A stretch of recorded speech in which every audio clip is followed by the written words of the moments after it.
मिठाई बहुत खाता था, मिठाई उसे बहुत अच्छी लगती थी, ठीक है, जिसके कारण उसके शरीर में बहुत से फोड़े फुंसी हुआ करते थे, हो जाते थे। तो उसके कारण उसके माँ बाप, उसकी माँ बहुत परेशान थी, उसको बार बार समझाती थी कि मिठाई मत खाओ, मिठाई खाने से तुम्हारे शरीर में फोड़े फुंसी हो जाते हैं, मिठाई खाना छोड़ दो। लेकिन बच्चे को यह बात समझ में नहीं आ रही थी कि मिठाई खाना बुरी बात है, यह शरीर के लिए नुकसानदायक है। तो उसकी माँ ने विचार किया कि हमसे बड़े गांधी जी हैं, गांधी जी के पास जाकर कहना चाहिए और हो सकता है गांधी जी की बात ये बच्चा मान ले, स्वीकार कर ले। तो इस उद्देश्य से वह जो है गांधी जी के पास गई, उसकी माँ बच्चे को लेकर गांधी जी के पास गई। गांधी जी से कहा कि देखिए बापू, ऐसी ऐसी बात है, यह बच्चा मिठाई बहुत खाता है, जिसके कारण इसके शरीर में फोड़े फुंसी हो जाते हैं, तो यह कैसे मिठाई छोड़े, कुछ ऐसा इसको मंत्र दीजिए जिससे यह मिठाई खाना छोड़ दे, इसके शरीर में होने वाले फोड़े फुंसी ठीक हो जाए। तो गांधी जी थोड़ी देर विचार किए, सोचे और महिला से बोले कि ऐसा है, आप एक सप्ताह के बाद मेरे पास आइएगा, इसका विकल्प एक सप्ताह के बाद मैं बताऊंगा। उसके बाद महिला और बच्चे वहां से चले गए। फिर एक सप्ताह बीता, तो फिर एक सप्ताह बीतने के बाद पुनः फिर वो महिला और बच्चे बापूजी के पास आए। तो फिर से कहा, बापूजी आपने कहा था एक सप्ताह बाद मेरे पास आने के लिए, तब मैं इसका उपाय बताऊंगा। तो बापूजी कहा, हाँ कहा तो मैं था एक सप्ताह बाद आने के लिए, लेकिन आप एक सप्ताह का समय मुझे और दीजिए, अगले सप्ताह आप यहाँ आइए और मैं इसका उपाय आपको बता दूंगा। तो महिला थोड़ा परेशान हुई, सोची कि पिछले सप्ताह कहे थे आने के लिए, फिर आई, फिर कह रहे हैं फिर जाइए, एक सप्ताह बाद फिर आइए। अच्छा चलो ठीक है, कोई बात नहीं, अगले सप्ताह आकर देख लेते हैं। एक सप्ताह फिर बीता। फिर बीतने के बाद वह महिला और बच्चा जो है बापूजी के पास फिर आया। आने के बाद महिला ने कहा कि बापू आज इसको आप ठीक करिए, हाँ इसका उपाय आप बता दीजिए कि यह कैसे मिठाई खाना छोड़ेगा।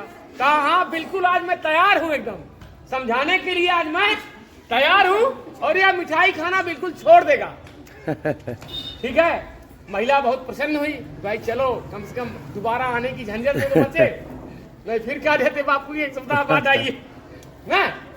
तो बापू ने उस बच्चे को समझाया कि देखो बेटा, जो मिठाई तुम खा रहे हो, इस मिठाई से तुम्हारे शरीर में इसी मिठाई के कारण फोड़ा फुंसी हो रहा है। तुम मिठाई खाना छोड़ दोगे तो ये फोड़ा फुंसी भी क्या हो जाएगा, हाँ एकदम ठीक हो जाएगा, तुम्हारा शरीर भी स्वस्थ हो जाएगा, इसलिए तुम मिठाई खाना एकदम छोड़ दो। बच्चे को वह बात समझ में आ गई कि बापू बिल्कुल ठीक कह रहे हैं कि हमें मिठाई खाना छोड़ देना चाहिए, मुझे मिठाई खाना एकदम से मेरा शरीर फोड़ा फुंसी से बिल्कुल बेकार हो रहा है, नष्ट हो रहा है, इसलिए हमें मिठाई खाना छोड़ देनी चाहिए। वह समझ गया। उसके बाद जब महिला चलने लगी तो बापू से अलग बुलाकर पूछी कि बापूजी हमें एक बात समझ में नहीं आई, यह तो आप पहले दिन भी ये बात, इतनी बात आप समझा सकते थे, बता सकते थे, फालतू एक हफ्ते का टाइम बर्बाद, लेकिन आपने 2 हफ्ते का समय बर्बाद क्यों किया। तो बापूजी बोले कि देखिए इसके पीछे कारण है। कारण क्या है कि सुनो, बोलो मत, मुझे भी मिठाई बहुत अच्छी लगती थी, मैं भी मिठाई का बहुत प्रेमी था, और पहले मैं मिठाई खाना छोड़ता तब मैं उसको छोड़ने की शिक्षा देता। पहले मैं मिठाई खाना छोड़ता तब मैं उस बच्चे को मिठाई की छोड़वाने की शिक्षा देता। बिल्कुल, मैं छोड़ा ही नहीं मिठाई, और मैं वही काम कर रहा हूँ, उससे कह रहा हूँ तुम वो काम मत करो। जैसे हम विद्यालय लेट पहुंचे, तुमको कह रहे तुम क्यों लेट आ रहा है, अब बताइए। तो सबसे पहले हमें सुधार करना पड़ेगा ना, मुझे विद्यालय समय से आना पड़ेगा बात समझ में आई? क्या, तो हमने सुधार होगा। दूसरों को सीख देने से पहले वे आदत अपने आप में पहले सुधारिए, तब दूसरों को शिक्षा दीजिए। सर के कहानी का मेन हमको लग रहा हाँ, है मेन कि उद्देश्य यही था। ठीक है, कि किसी को कुछ उपदेश देने से पहले या शिक्षा देने से पहले अपने अंदर अपनी कमी को देखने का प्रयास करिए, तब दूसरे को कुछ बताइए, कुछ सिखाइए। ठीक है, तब वो ज्यादा कारगर और ज्यादा सार्थक होगा। यदि हम वैसा नहीं करेंगे तो वो उपदेश किसी काम का नहीं हो सकता। मान था, ए, शांत रहो। इसी पे तुम लोग को प्रेरक प्रसंग सुना रहे हैं। सुनो ध्यान से। एक बार गोनू झा के बगल वाले घर में चोर आया था और वो प्लानिंग कर रहा था कि हम अब गोनू झा के घर जाएंगे और वहाँ से सोना चांदी जो भी है उनका चुरा के ले जाएंगे। इत्तेफाक से गोनू झा जगा हुआ था, वो चोर का ये बात सुन लिया। सोचा अगर ऐसे जाएंगे तो सब क्या करेगा, चोर सब भाग जाएगा। अगर डायरेक्ट तुम लोग चोर के पास जाएगी तो चोर भाग जाएगा ना। हाँ। तो वो अपने पत्नी को उठाया, बोला ए जी सुनती हो जी, जरा उठो। वो बोली यही रात है, अभी सो जाइए, हम नहीं उठेंगे। फिर भी वो जिद किया, उठो। देखो अगर हमको पहला बच्चा होगा तो उसका नाम रखेंगे सोनू, और सोनू उसके पड़ोस के बच्चे का नाम था। दूसरा बच्चा होगा तो उसका नाम रखेंगे मंगल, और तीसरा होगा तो उसका नाम रखेंगे बुद्धन। और जब कभी अपने घर में कोई चोर आएगा तो उसको हम बुलाएंगे, कैसे पता है तीनों बच्चे को, सोनू जाग रे, मंगल दौड़ रे, बुद्धन चोर आया रे। ऐसे जैसे ही बोला, पास वाला सोनू मंगल बुद्धन तीनों दौड़ आया और चोर को क्या किया, दबोच लिया। चोर पकड़ा गया। तो यही है कहानी कि गोनू झा के सूझबूझ अकल के वजह कर चोर पकड़ाया। अगर वो डायरेक्ट निकल के पकड़ता तो चोर नहीं पकड़ा जाए। ठीक है, बहुत अच्छा। एक गांव का आदमी था।